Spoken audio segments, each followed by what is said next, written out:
Stephen Wiltshire from London is a star among savants. His nickname is the Living Camera. Stephen is autistic. He lives in a world of his own. Communication is difficult for him. He didn't speak his first words, pencil and paper, until he was 5. Yet when he was 11, he drew a perfect aerial view of London, after only one helicopter ride. Even the number of windows in all the major buildings in his drawing was correct.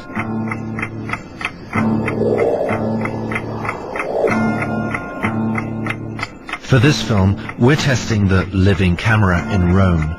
Stephen has never seen the Eternal City from above before. After only a 45-minute helicopter flight, we'll ask him to draw a 5.5-yard panoramic picture of the historic city centre. Without having a second glance at it, Stephen has 3 days. In these 3 days, Stephen will have to keep thousands of details in his head. The innumerable cupolas, the tiny winding streets, all the balconies and windows of the endless array of houses, and each and every column and window arch of Rome's major sites, from the Pantheon to St. Peter's to the Colosseum.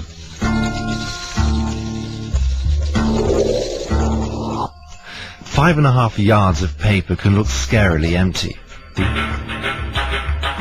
The amazing thing, Stephen starts the drawing as we would, with the Church of St. Peter's. But he doesn't do any sketches, nor roughing out of the space for the drawing.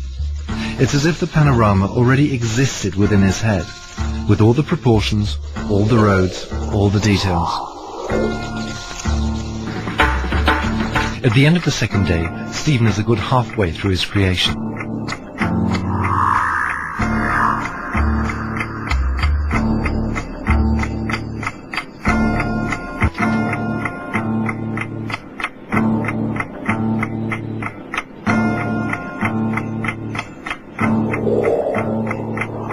After 3 days of his drawing marathon, even Stephen Wiltshire starts to tire. He has filled in more than 5 yards of paper in fine pencil. He has been restlessly aligning window to window and house to house, because Stephen loves to be applauded for his art. In the left corner, he's finally reached the ruins of the Forum Romanum. Stephen's sister Annette is rejoicing with him. He's made it. Obviously, he's pleased with his work. Yet our vexing question still remains. How precise was Stephen's ability to memorize? Is it really true that you could only see a single curve of the Tiber from above?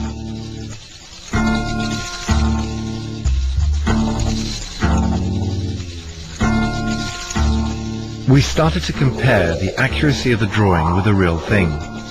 Is Stephen's version of St. Peter's cupola too dominant?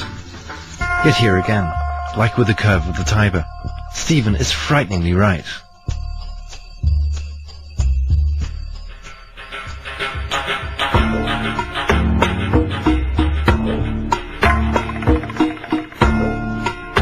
We wondered if the famous Roman hills should probably stand out more in Stephen's panorama. But again, Stephen had seen it better. From 1,000 feet up, the hills are, optically, almost level.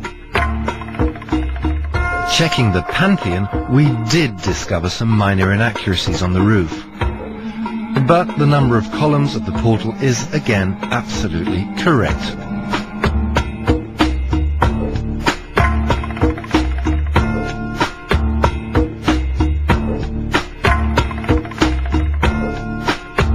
And, despite our doubts, Stephen has drawn one of the most complex buildings, the Colosseum, so precisely, it's practically a blueprint of reality.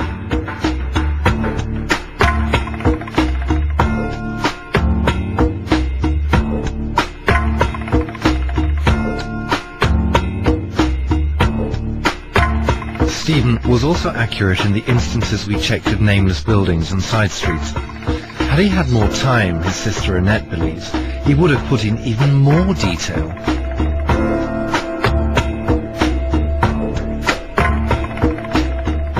Some of them areas, all that part, lots of detail, remembered things of some of the cities and the neighborhoods and the villages. And then the easy part is St. Peter's and Forum and Colosseum, and memorize it by head and by memory.